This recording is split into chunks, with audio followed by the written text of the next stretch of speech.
모세가 주님께 아뢰었다. 보십시오. 주님께서 저에게 이 백성을 저 땅으로 이끌고 올라가라고 말씀하셨습니다. 그러나 주님께서 누구를 저와 함께 보내실지는 저에게 일러주지 않으셨습니다. 주님께서는 저에게 저를 이름으로 불러주실 만큼 저를 잘 아시며 저에게 큰 은총을 베푸신다고 말씀하셨습니다. 그러시다면 제가 주님을 섬기며 계속하여 주님께 은총을 받을 수 있도록 부디 저에게 주님의 계획을 가르쳐 주십시오. 주님께서 이 백성을 주님의 백성으로 선택하셨음을 기억하시기 바랍니다. 주님께서 대답하셨다. 내가 친히 너와 함께 가겠다. 그리하여 네가 안전하게 하겠다. 모세가 주님께 아뢰었다. 주님께서 친히 우리와 함께 가지 않으시려면 우리를 이곳에서 떠나 올려보내지 마십시오. 주님께서 우리와 함께 가지 않으시면 주님께서 주님의 백성이나 저를 좋아하신다는 것을 사람들이 어떻게 알 수 있겠습니까? 주님께서 우리와 함께 계심으로 저 자신과 주님의 백성이 땅 위에 있는 모든 백성과 구별되는 것이 아닙니까? 주님께서 모세에게 말씀하셨다. 내가 너를 잘 알고 또 너에게 은총을 베풀어서 내가 요청한 이 모든 것을 다 들어주마. 그때 모세가 저에게 주님의 영광을 보여주십시오 하고 간청하였다. 주님께서 대답하셨다. 내가 나의 모든 영광을 네 앞으로 지나가게 하고 나의 거룩한 이름을 선포할 것이다. 나는 주다. 은혜를 베풀고 싶은 사람에게 은혜를 베풀고 불쌍히 여기고 싶은 사람을 불쌍히 여긴다. 주님께서 다시 말씀하셨다. 그러나 내가 너에게 나의 얼굴은 보이지 않겠다. 나를 본 사람은 아무도 살 수 없기 때문이다. 주님께서 말씀을 계속하셨다. 너는 나의 옆에 있는 한 곳 그 바위에 서 있으라. 나의 영광이 지나갈 때에 내가 너를 바위 틈에 집어넣고 내가 다 지나갈 때까지 너를 나의 손바닥으로 가리워 주겠다. 다 함께. 그 뒤에 내가 나의 손바닥을 거두리니 네가 나의 등을 보게 될 것이다. 그러나 나의 얼굴은 볼 수 없을 것이다. 네, 여러분 안녕하세요. 드디어 오늘 2026년 첫 주일을 맞았습니다. 주 안에서 복된 새해 되시기를 바랍니다. 지금 여기서 여러분의 얼굴을 이렇게 찬찬히 뵈니까 한 분 한 분이 가지고 계신 새해에 대한 그런 감정들이 저에게도 전해져 오는 것 같습니다. 아마도 기대되고 설레는 그런 마음도 있으실 것 같고요. 또 그 이면에는 올해는 과연 괜찮을까 하는 막연한 그런 불안도 있으실 것 같습니다. 우리는 이 양쪽의 감정을 다 가지고 새해가 되면 습관적으로 축복을 빌죠. 올해 내 사업이 번창할 수 있기를, 내 자녀들이 원하는 대학에 진학하고 좋은 직장에 취직하고 또 좋은 배우자를 만날 수 있기를, 부디 가족 모두가 아프지만 말고 건강하게 살 수 있기를. 이 모든 소원은 아주 귀하고 소중한 것들입니다. 우리 삶에 정말로 필요한 것들이죠. 하지만 2026년 첫 주일에 우리가 읽은 이 출애굽기 말씀은 우리의 새해 소망에 찬물을 끼얹은 듯한 메시지를 던지는데요.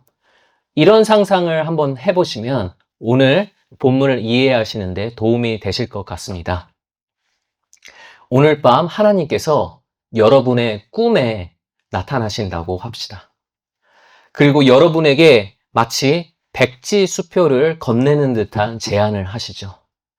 새해를 맞아서 네가 원하는 모든 소원을 내가 다 들어주겠다. 네 통장에 돈이 마르지 않을 것이야. 네 자녀를 가장 높은 자리에 앉혀줄 것이야. 네 몸의 모든 질병이 사라지고 건강해질 것이야. 그런데 조건이 하나 있다. 나는 너와 함께 가지 않을 것이다. 나를 예배할 필요도 없고 나를 찾을 필요도 없다. 그냥 선물만 가지고 떠나거라. 어떠세요? 귀가 솔깃한 그런 제안이 아닌가요? 과연 우리 중 몇 명이나 이 제안을 거절할 수 있을까요? 오늘 본문 속에 모세는 바로 이 질문 앞에 서 있는 것입니다. 3,500년 전 시내산 광야입니다. 모세는 하나님을 뵈러 산에 올라갔지만 40일이 지났는데도 산에서 내려오지를 않았습니다. 이스라엘 민족은 불안해합니다. 그래서 금송아지를 만들고 그 앞에서 빌지요. 당신이 우리의 신입니다. 우리를 인도하소서. 우리를 지켜주소서. 그리고는 그 금송아지에게 제물을 바치고 충판을 벌입니다. 금송아지의 모습을 한 신이든 다른 동물의 모습을 한 신이든 상관없습니다. 내가 안전할 수만 있다면요. 내가 복을 받을 수만 있다면요.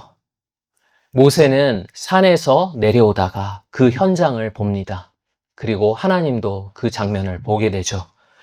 그분의 격렬한 분노가 폭풍처럼 그 자리를 다 휩쓸고 가죠.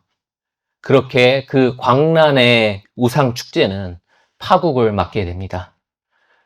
그런 끔찍한 사건이 있고 얼마 지나지 않아서입니다. 하나님과 이스라엘 사이에는 아직 팽팽한 긴장감이 남아 있습니다.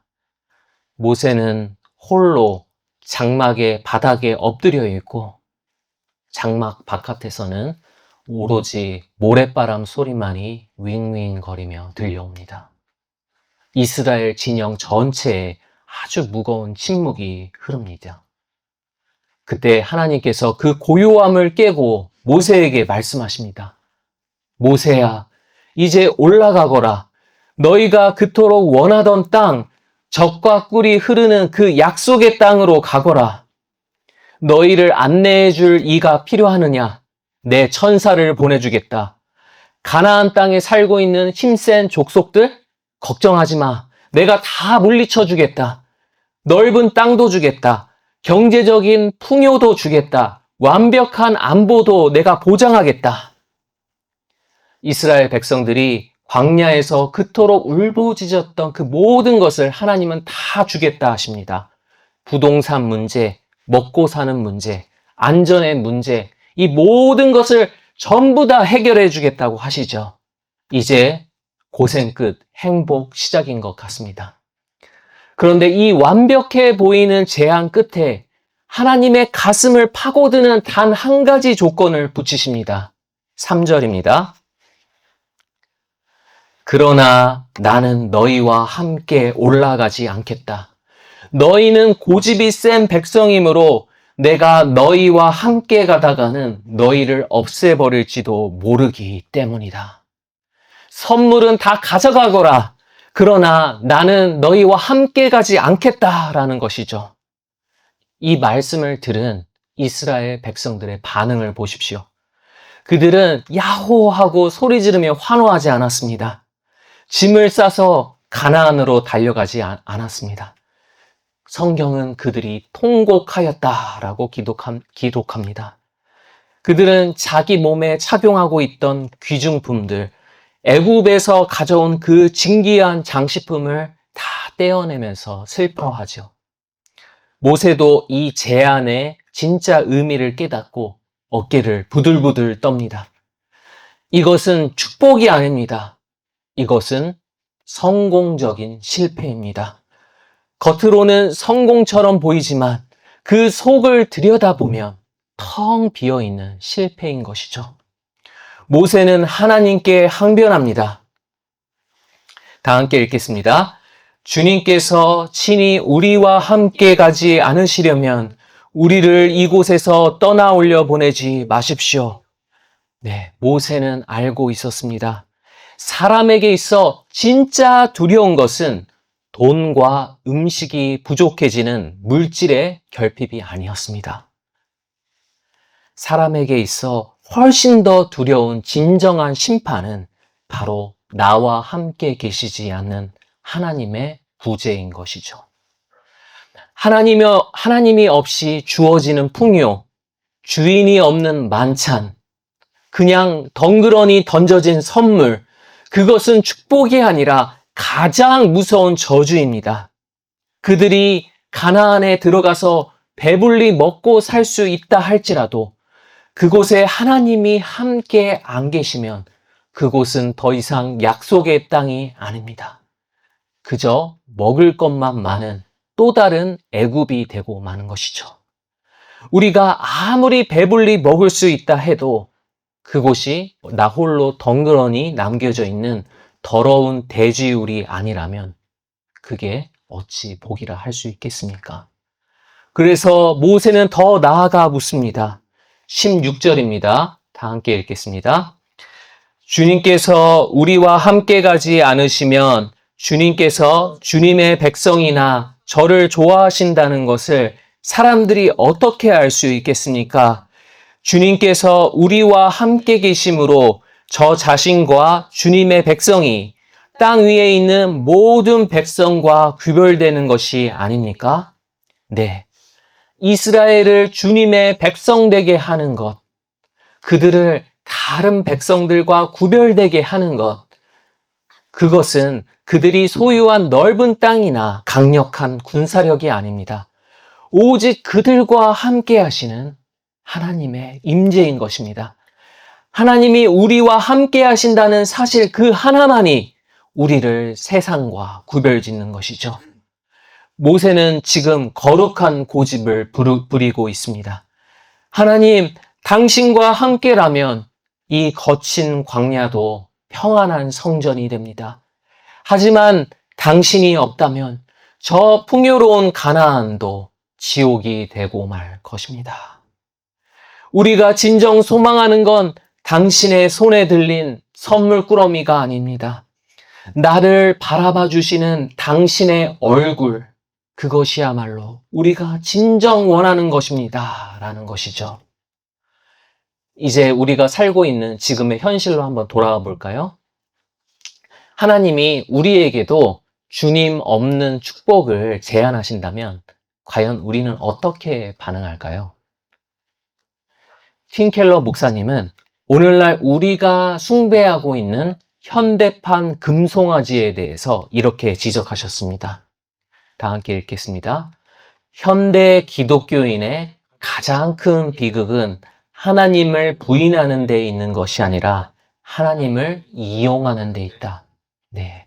우리 인간은 하나님을 그분의 모습 그 자체만으로는 사랑하지 않습니다. 나와 함께 하시는 그분의 존재만으로는 만족하지 않습니다. 대신 나를 행복하게 해주고 성공하게 해주고 내 불안함을 안정시켜주는 유용한 수단이 되실 때에만 비로소 그분을 바라보죠. 하나님을 원한다 말하면서도 실은 하나님보다 하나님이 가져다 줄 혜택을 더 갈망하는 겁니다. 이런 모습이 우리가 사람을 대할 때에도 그대로 드러나죠.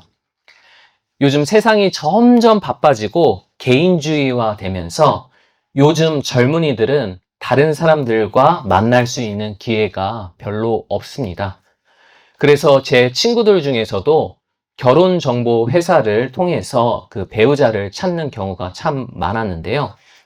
그런데 결혼정보 회사에 등록하려면 가입 심사를 받아야 하죠. 그때 참 스트레스를 많이 받게 된다고 합니다.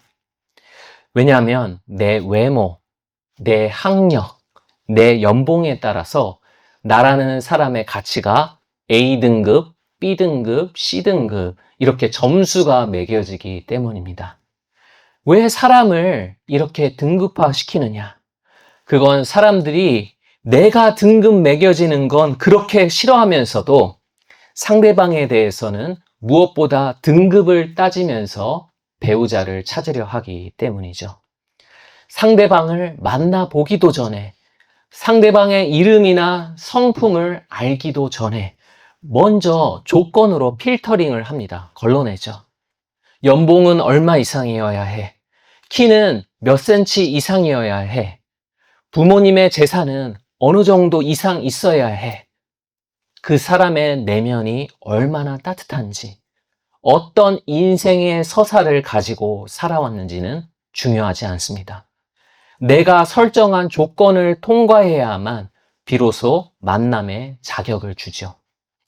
배우자 그 사람 자체를 목적 삼는 게 아니라 그 진짜 깊은 속을 들여다보면 그 사람을 내 삶의 안정을 위한 부속품으로 삼고 있는 것이죠.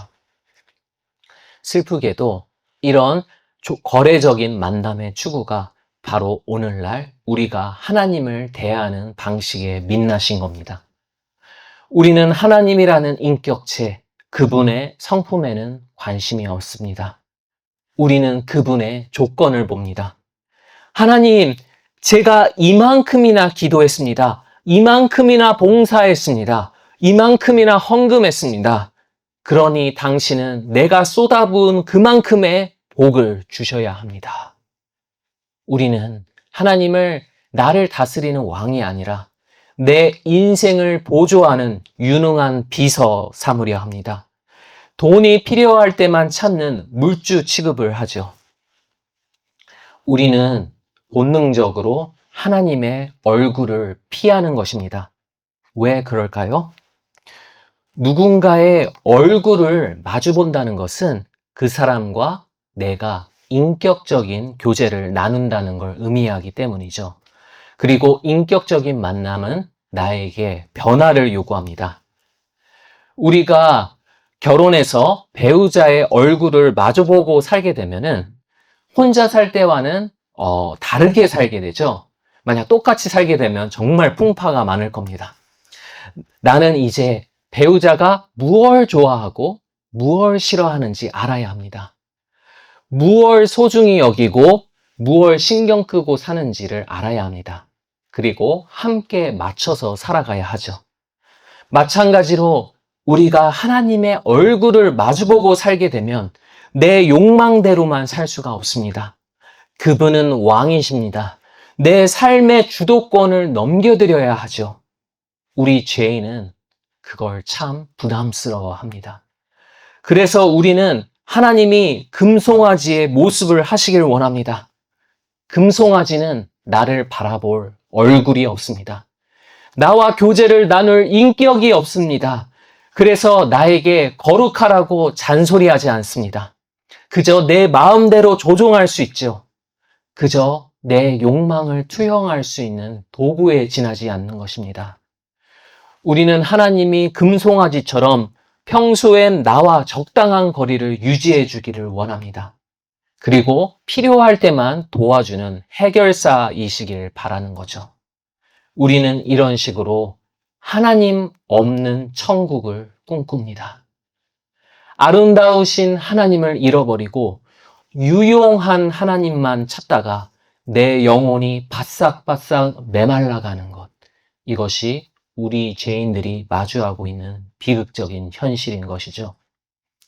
이제 다시 모세와 하나님이 나누던 그 대화로 되돌아가 보십시다. 모세는 하나님이 함께 가주셔야 합니다 하고 거룩한 고집을 부립니다. 그리고 하나님은 그 부탁을 수락해 주시죠. 하지만 모세는 거기서 멈추지 않습니다. 그는 목숨을 걸고 인류 역사상 가장 대담한 요청을 하나님께 드립니다. 18절입니다. 빨간 부분 함께 읽어볼까요? 저에게 주님의 영광을 보여주십시오. 여러분이 모세의 입장이 되었다고 한번 상상해 볼까요? 떨리지 않으십니까?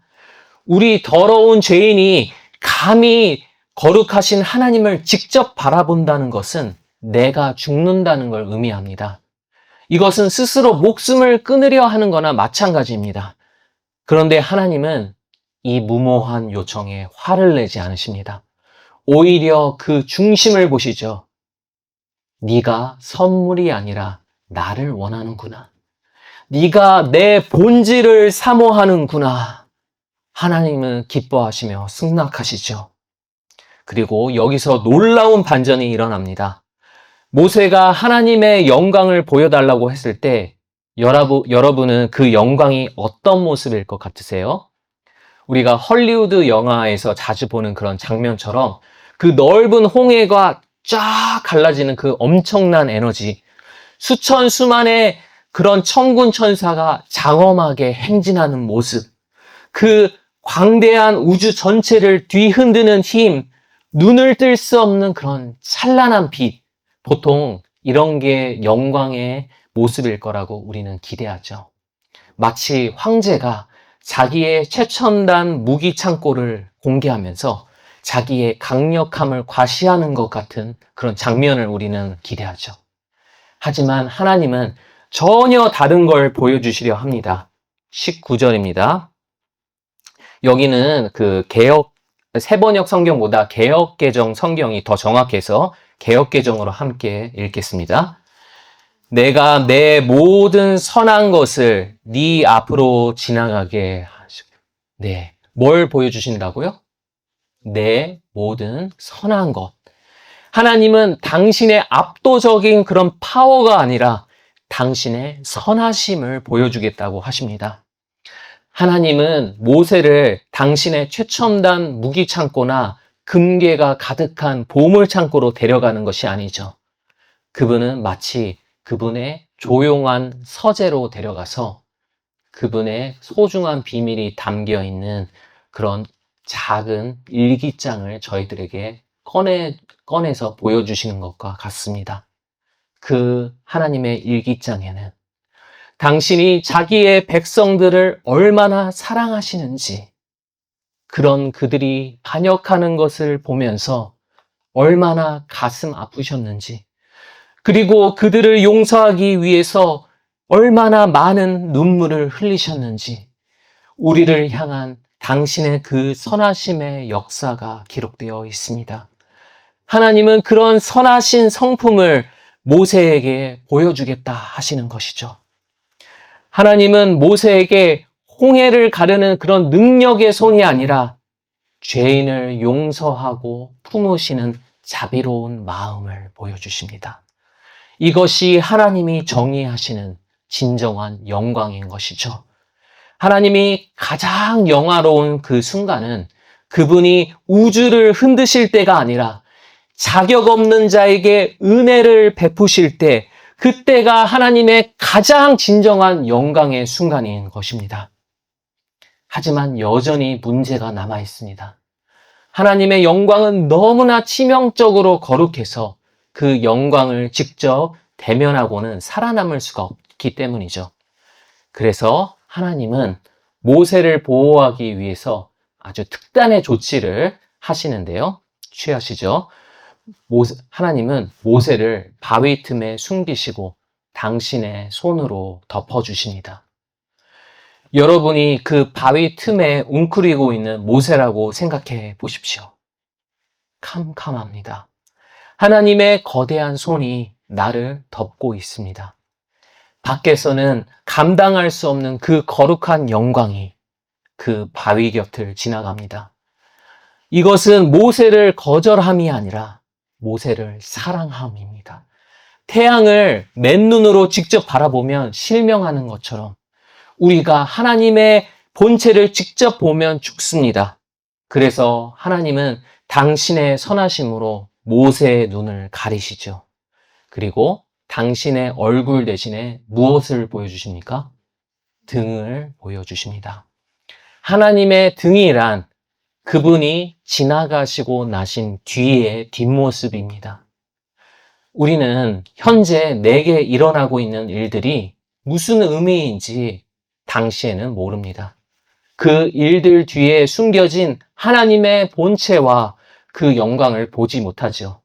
다만 시간이 지나고 나서야 그분이 내게 행하신 그 선한 일들의 흔적을 보면서 그분의 등을 보면서 실은 그때 그분이 나를 홀로 둔 것이 아니었구나. 그때 하나님께서 함께하고 계셨구나 라는 이 사실을 알게 되는 것입니다. 이것은 모세를 무시하는 것이 아니라 인간이 감당할 수 있도록 하나님의 영광을 필터링해서 보여주시는 하나님의 섬세한 배려이자 은혜인 것이죠. 그런데 여러분, 지금 우리는 모세보다 더 놀라운 은혜의 자리에 서 있습니다. 모세가 그토록 보고 싶어 했지만 죽을까봐 등밖에 볼 수 없었던 그 하나님의 영광을 우리는 정면으로 마주 볼 수 있게 된 것이죠. 이것이 어떻게 가능합니까? 그건 모세가 숨었었던 그 바위의 진짜 실체가 우리에게로 오셨기 때문입니다. 그 바위는 바로 예수 그리스도이시죠. 여러분이 잘 아시는 찬송가 중에서 만세 반석 열리니라는 찬송이 있죠. 만세 반석 열리니. 예, 이 찬송을 작사한 사람은 오거스터스 톱 레이리라는 그런 영국의 목사이자 시인이셨습니다. 그는 30대 중후반의 젊은 나이에 이미 치명적인 폐결핵을 앓고 있었습니다. 날이 갈수록 그 호흡이 점점 가빠지면서 내가 죽을 날이 얼마 남지 않았구나라는 걸 직감하게 되죠. 그러던 어느 날 그가 어떤 골짜기를 지나가고 있었습니다. 그때 갑자기 폭풍우가 불어닥칩니다.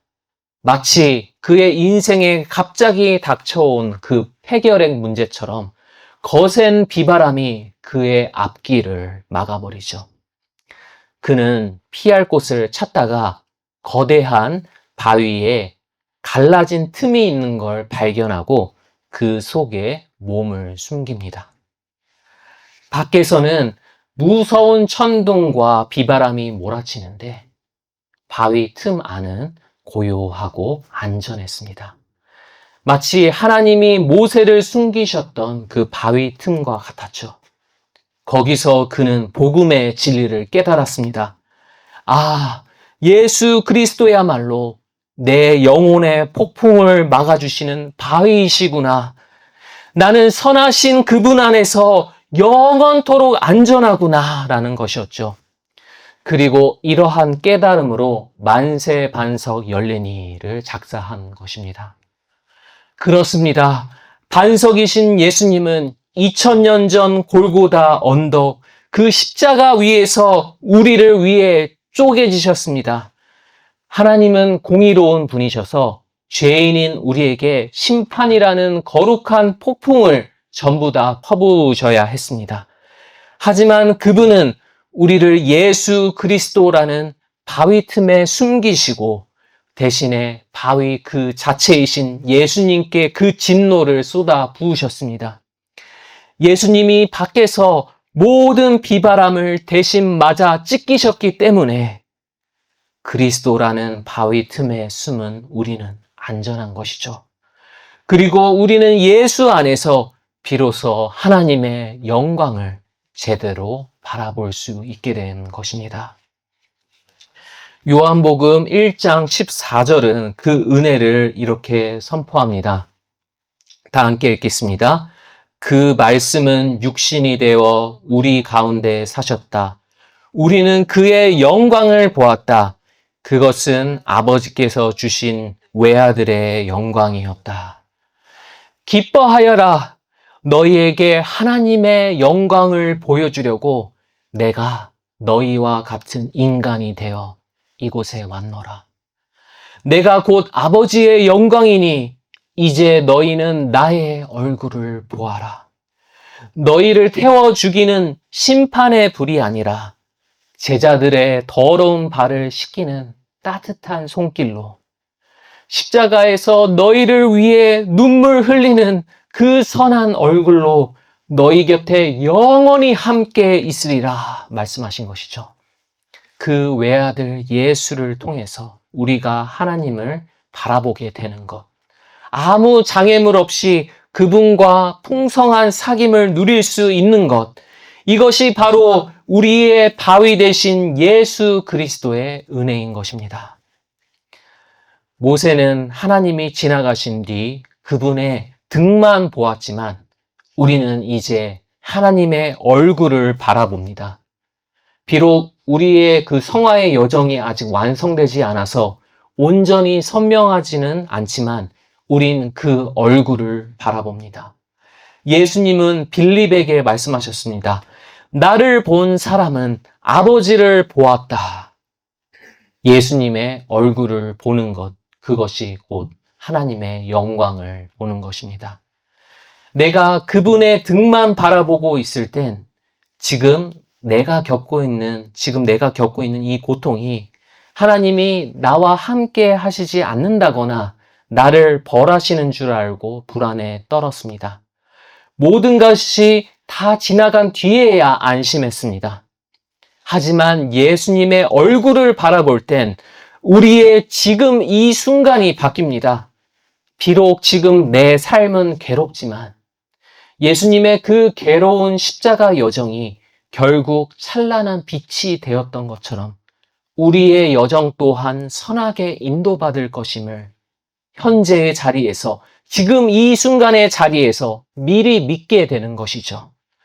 늘 그분이 지나가신 뒤에 그 흔적밖에 볼 수 없던 신앙에서 나와 지금 함께 하시는 그분의 인격, 그분의 선하심을 신뢰하는 신앙으로 바뀌어가는 것입니다. 이것이 우리에게 주어진 진정한 성공이자 축복인 것이죠. 사랑하는 여러분, 이제 우리 앞에는 2026년이라는 미지의 광야가 펼쳐져 있습니다. 올해 우리는 무엇을 구하며 시작해야 할까요? 여전히 하나님의 얼굴은 거부할 것입니까? 그분의 손에 쥐어진 선물만 갈망할 것입니까? 그렇게 성공적인 실패의 길을 가야 합니까? 아니죠. 나의 바위 되신 예수 그리스도 안에서 우리도 모세처럼 고백할 수 있습니다. 주님, 당신이 함께 가주시지 않으신다면 저 적과 꿀이 흐르는 가나안도 내겐 필요가 없습니다. 주님의 얼굴이 나의 최고의 상급입니다. 주님 없는 성공의 탄탄대로보다 주님 함께 계신 광야길을 걷게 하옵소서. 이것이 참된 그리스도인의 기도인 것이죠. 하나님의 얼굴이야말로 우리의 진정한 복이며 그 외의 복들은 이와 함께 동반되는 것입니다. 우리는 하나님의 능력만 구하다가 지칠 때가 많습니다. 그 능력이 내 눈에 선명하게 보이지 않으면 실망하고 때로는 멀리 떠나가기도 합니다. 하지만 하나님의 얼굴, 하나님의 선하신 인격을 구하는 자는 결코 무너지지 않습니다. 사도 바울이 말합니다. 우리는 모두 너울을 벗어버리고 주님의 영광을 바라봅니다. 이렇게 해서 우리는 주님과 같은 모습으로 변화하여 점점 더 큰 영광에 이르게 됩니다.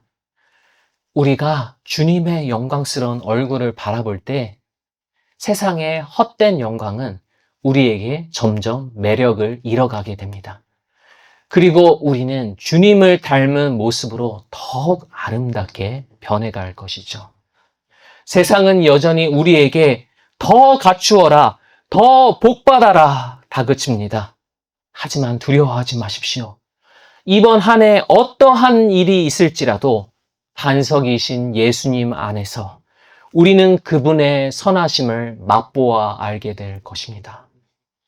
우리와 동행하시는 하나님 그분 자체가 이 광야와 같은 세상 속에서도 가장 확실하고 유일한 천국이 되어주실 것을 신뢰합니다.